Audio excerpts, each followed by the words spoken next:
Alright everybody, so my name's Garrett, and just to kind of tell you what's going on, about a month ago I closed on a 160 acre piece of land.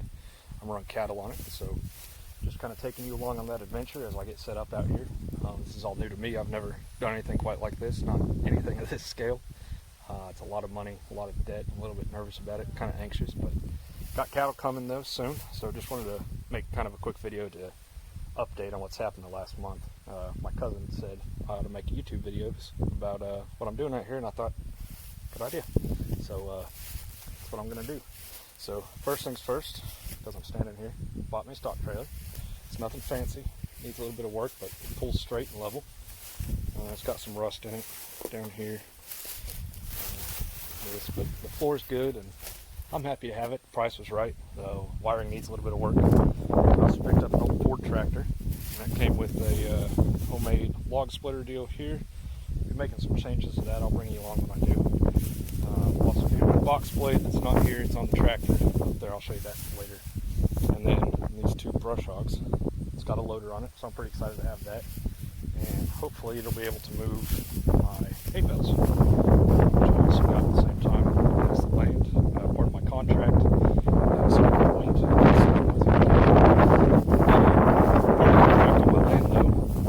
Realtor that I was working with had a good idea that since it took so long to close, went through FSA, it took so long to close, I wasn't able to get out here and utilize the grass as it was growing, and so they cut it and baled it and included half of what they cut, and then I bought the other half off of them later. And it's stacked up here underneath this hay barn that also came with the land, one wall on it. So that's pretty cool. Ended up with 137 5x6 round bales, net wrapped. Happy to have them. That's awesome. They made a video off this way showing you the pins and stuff. And that pond. Look over here. One of the things I did is they had this fence, was kind of weird the way they had it set up. I suspect they were using it as like a supplement of hay storage or something like that, or maybe a catch lot for new cattle. Not quite sure what they were doing with it. But I didn't see any use in the fence being the way it was, so I moved it. That's this right here, this little piece of fence across there. I put that in, and the fence ran this way, a long ways. I don't know if you can see, yeah, right here, that's an H-post, so it ran down to there and then went back across. So I just included this back into this pasture here. Pretty cool. It's November now, everything's starting to go dormant. Some of the weeds and whatnot are still green, but just a month ago, everything out here was amazingly green. It's beautiful, very cool. Still beautiful to me. But, this grass, a lot of it's Bermuda grass, and what they've been finding, OSU's done a lot of studies and whatnot, looking at the nutrient contents of Bermuda grass when it's gone dormant, and it only loses just a few % of its nutrients versus when it's green versus when it goes dormant. So perfectly happy to have all this here, even though it would have been cool to cut it again for hay. A lot of it, not this stuff, this is all lots of weeds, but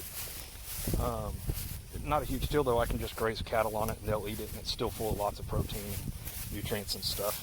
There's that H-post, and the fence just ran across over here.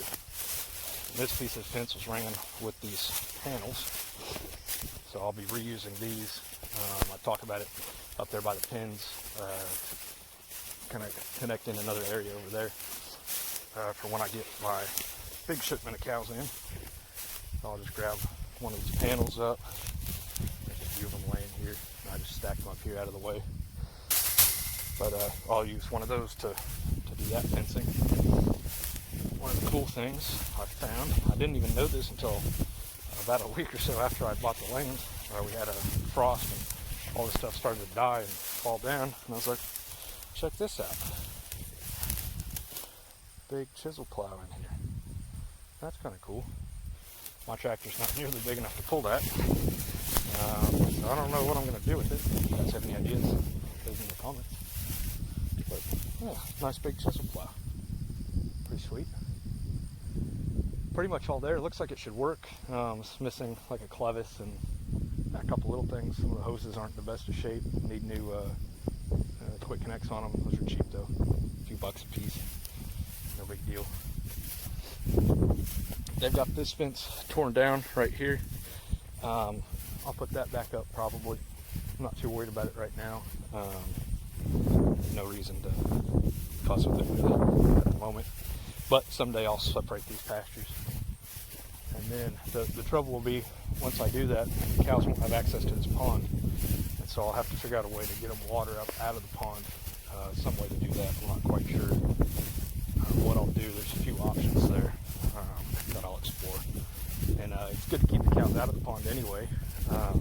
As they're walking in, they'll silt the pond in, and you'll have to dredge it back out again every few years.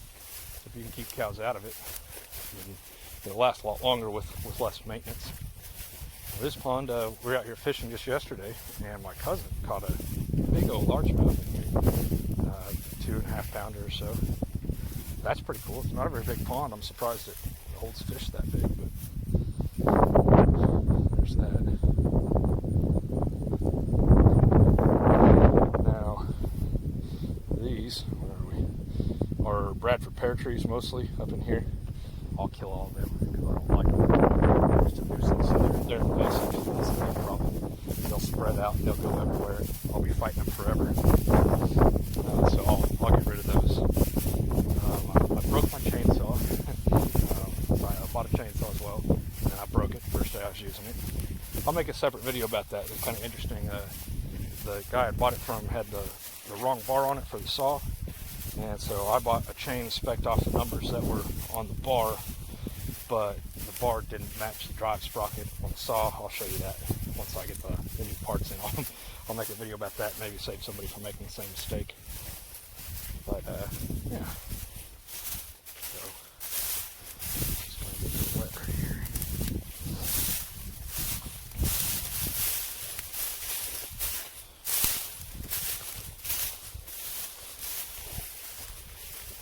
Good thick grass everywhere. It's kind of hard to walk through though.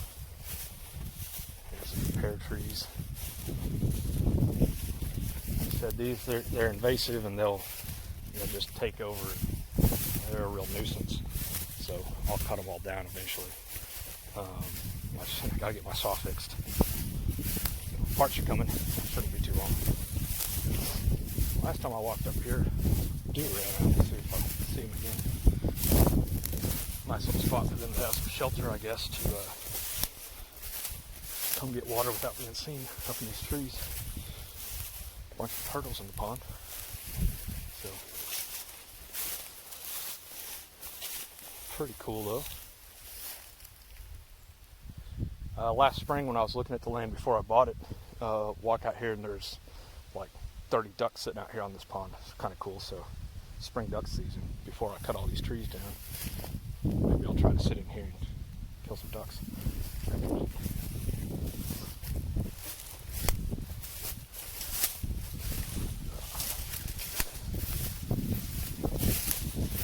So part of the reason these Bradford pears aren't worth anything is because when they're growing wild, they don't get too much thicker than this big around. So you can't really cut them for firewood. They don't produce much. They're mostly just little sticks and stuff. And when they freeze, they break and fall apart. And they kind of just spread out everywhere. So you can see there's just tons of little ones coming up all over the place, and they'll just keep doing that, and they'll spread everywhere and just be in my way all over the place. And then I'll have to deal with them once they're bigger. Here's a good example of how they just grow. Tons of little bitty trees. It's a real nuisance. And they'll get all up in my pastures. You can see there's more of them growing over here. And they'll just spread everywhere, and then I'll constantly be having to get them out of the pasture where I don't want them. Cows won't eat them, so I don't really want them. So if anybody wants Bradford pear trees, you're welcome to come try and get these before I kill them. Good luck with that. All right, I'm gonna walk over here to this other spot, and I'll get back to you in a minute. All right, so here's the plan. Got 11 cows coming next week. I'm going to turn them in here to my pens for a few days at least, maybe up to a week. Feed them hay while they're in here, and then let them eat on all of this. So there's a fair amount of, this is mostly Bermuda grass in here, and then there's all this nasty crap. So hopefully they'll stomp all that down. Maybe they'll eat some of it, probably won't, but they'll eat all this grass, and then like I said, stomp all the rest of this down. So I got gates kind of opened up so that they can get in to all the different pieces of the pins here. And then I got this section over here. You can see there's a fence right here. So I'm going to get 39 more cows at some point. And whenever I do that, I'll open up this gate here, kind of the way it is, and I'll connect it to that fence. And then I'll leave this open so that they can get into this area and eat up all this Johnson grass here. And I'll have to build a fence at the other end over by the hay barn over there, going across to this side. But that'll give them plenty to eat on and keep them up close so I can come feed them every day. And maybe they'll start to like me, trust me a little bit. And hopefully I won't have to chase them around so much. That's the plan. Got some fence to build. Back to work. Left my fencing pliers up at the tractor. You can't see it way over there. What a lot of people don't know about regular slip joint pliers is that there's wire cutters right here. So in a pinch, these ones suck. These are just cheap Harbor Freight ones. But you can cut your wire, maybe. With those. Took a little bit of extra work, but cheap, horrible freight. Slip joint pliers are also wire cutters.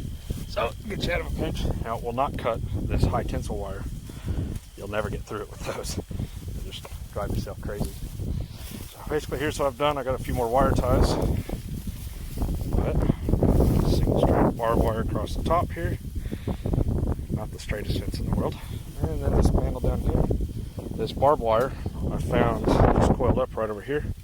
And it was the perfect length to run across there. So somebody had the same idea I had, and they were doing this exact same thing, fencing this off, using it as a kind of a drop lot or a catch pin for their cattle whenever they get new ones, or maybe when they're just working on them and bringing them up. Pins are right over there, so bring them up for vaccines or medicine, whatever they need, preg checking, things like that. Head gates over there, stuff like that. You can put them all in this little lot here. Hard to kind of see what's going on. It's grown up. This Johnson grass is 5 or 6 feet tall everywhere, so that'll all get stomped down as soon as I get cattle in it. And yeah, and hopefully they'll eat all this.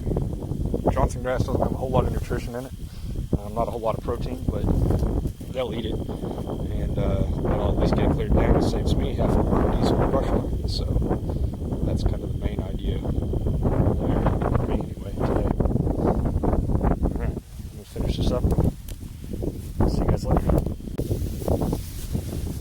Roll the paneling I'm going to use for this fence.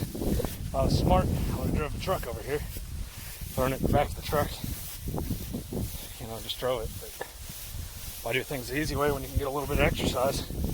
Dragging a bunch of paneling through the pasture. Back to work. Alright, so the fence is done. One thing I forgot to mention just a second ago was that what I did is I left this connected. You can see, hard to see, but this is all still just connected to this roll. That way if I ever take this down, I can just rewrap that back on there and not have to just kind of waste this little piece of fence or worry about splicing it together. Like I said, it's high tensile wire, this goat paneling is, and it's really hard to bend when you're tying it together. It turns into a lot of work, wears your fingers out. So if I can not have to cut it at all, then I don't ever have to worry about that. So anyway, splicing it back together, that is.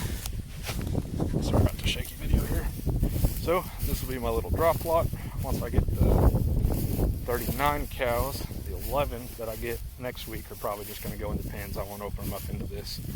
39 of them, though, they're going to need a little bit more room than those pens have. So hence adding this back in. There's a hole there. Yeah. Pretty cool. So then over here, all I will have to do is bring in another one of these type of panels. I've got some more of these here. And I'll just stretch this across here and attach it to the gate. Pull this gate open. Kind of like this. So it's here. I don't know if you guys can tell what I'm talking about here. And then I'll connect it to that panel. Just a little bit of a gap there. So I'll bring another panel and just kind of lay across here. That'll keep the cows in, and then they'll have access because this gate will be open the way it is right here. So then they'll have access into this, and they even have a little puddle to drink out of. One over there too. Some low spots in there. So, quick tour. This is my pens, frost-free water hydrants here. I got a couple of them out here, and this is split up into a few different sections for sorting. And as you can see, this stuff's all grown up with all this crap. I hate this stuff. I don't really know what it is. Anybody recognize this? It's dead now. It's kind of green and purple though when it was alive. This has just died because it's winter. It's not actually dead. I didn't spray poison on it or anything like that. Another little area here, frost free over there. Probably can't see that. Find our way through here. There's troughs just kind of in the middle of this stuff that I need to get picked up somewhere else so the cows don't step on them and put their foot through the bottom of them. Some of them are kind of rusty. Alright, so I got these gates opened up. That way they'll have access to this whole area and they can just roam around in here however they like. Head gate over here. And the people I bought the land from were nice enough to leave me a medicine table. Check that out. Isn't that cool? Head gate here. Opened it up earlier so I could walk through it. Can't wait to get all this tall, sticky weeds out of here. And then here's this. So it's pretty cool. It's all boxed in, so they can't see anything except for the path that you leave open for them. So they won't have access to that. But that just leads over here, and that's where you can load them into your trailer. Old trailer up right there. Ta-da! And this, it's got different slots. So you can walk them in as you're going around, push them in one at a time. This gate right here swings open and closes that. It opens this, and that's what leads to the head gate. So kind of hard to see because of all the weeds growing up, but basically the way that works. So if you get them out in here into this alley, you get them inside of this gate that I'm kind of standing in right here, push them around. I'll go through this gate to get to the head gates, or through this gate to get to a trailer, a loading gate there. So whatever it is that you're working on. And then this, like I said, has these different kind of levels so that you can block that behind you if they try to push away from you. But that way they don't run you over and push the gate open on top of you and stuff. So pretty cool. And then this has access gate here. Get back into this area with the hay barn. Obviously they can go through there and just let them go into that pasture. And then there's a gate over there as well, so you can let them in to that pasture, which is hard to get to. Excuse the weeds. Sorry. There's this gate over here. Sucks. It's going to be an unwatchable video. Almost fell. Sorry about that. All that just to show you the gate right here.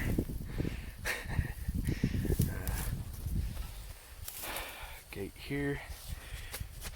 Pond over there. Giant dead hackberry tree I need to take out. So then this is split up. I'll climb on top here. By this fence, you can kind of see right there. Pasture back off this way, and that's a separate pasture. There's this section here, which is cut by a fence right there, and then big pasture out here in the front. There's a whole lot more. I'll take you guys around on a tour of the whole place at some point, show you what all I've got going. This is more or less it. Mason Ranch as it begins. Cool. So this old trapped land right here, you can see it's mostly weeds. Got some grass underneath it, but it's real grown up with all this stuff. I don't know what all these are. Some cultivar stuff or something like that. Native grass, that's cool. There's all this other crap though. And what was going on is they were using this to grow like alfalfa and stuff like that. for the cattle. Because they weren't actually grazing this, and so it's been tilled, you know, cultivated, and so the grass base underneath it's not just excellent, but it's there. We just need to take care of all of this stuff in the spring. Now, I won't be cultivating this with alfalfa or anything like that myself, at least not yet, not for a while, and maybe never. I'm going to be putting cattle on it. So there's a frost-free hydrant over here that I was told has never worked, and the line runs through a little draw that I walked through over there by the pond that I was just at, and they think that's where the line was broken at. It kind of goes through a little dip in the ground, and they think it's broken in there from driving over it with a tractor. So I'll have to investigate that and get this working again, and then put some kind of a automatic watering station out here off of this frost-free. It's right here. I'll show you. One of the other things I'm working on, before I broke my saw, I got some trees that are dying over here, and they're right up in my fence line. I'm going to take them out before they have a chance to break my fence line. Don't want that. Frost-free does not work. We'll get that fixed though before I have cows out here, and then that in the spring, or probably sometime this winter, I'll come in here with the brush hog set really high and knock all this stuff down, and then spray it in the spring, graze on it, or something of the sort. Had a little campfire out here with my family last night. That was fun. Check on them, make sure we didn't burn the place down. Obviously we didn't, it's still here. That was a lot of fun. Hope to do a lot more of that in the future. Problems. While I'm over here, kind of a PSA, I guess. There we go. Yeah. If you're allergic to poison ivy, you're probably also allergic to this. See that? This is sumac. I think there's a couple different varieties of it. It's hard to tell which one is the one that I'm allergic to and which one is just a sumac tree. Here's some more of it. Stuff with the red leaves here. Oh, can you see that? Yeah, so if you're allergic to poison ivy and you're walking around in the woods, it would behoove you to not mess with this stuff. It's a lot worse than poison ivy, in fact. I think. I'd take poison ivy over that any day. And I hate poison ivy. So, a lot of cool pecan trees and stuff over here. Kind of neat. This is the roughest pasture that I have. Needs the most work, that is. And it's just grown up. You can tell they haven't used it as a pasture land in a long time. And since the last time they intentionally grew anything out here, whatever that was, I think it was alfalfa was the last thing they grew out here, talking to the previous landowners. But that was a long time ago, and so it's just kind of gone to pot. It's alright though. We'll get it back. Get it back up to premium grass and run cattle on it. So, pretty cool. I'm happy to have it either way. Now, this tree forest right here, this is all still part of my land. It goes back another 500 or 600 yards, something like that, and of all timber, and creek runs kind of through it, kind of snakes through there, and then my land keeps going to the other side of that. So I'll leave all of that as timber because I like to hunt, bow hunt, and so I'll have a nice little bow hunting spot over there, which is pretty sweet. And then back the other way, maybe I'll drive over there in a little bit to show you guys. Got a whole little pecan orchard and, on the other side of the creek. That's pretty sweet. It's a nice little spot. A lot of good fescue grass growing over there. Happy about that. Cows love fescue, high in nutrients, and it's good grass. So I'll be happy to have that.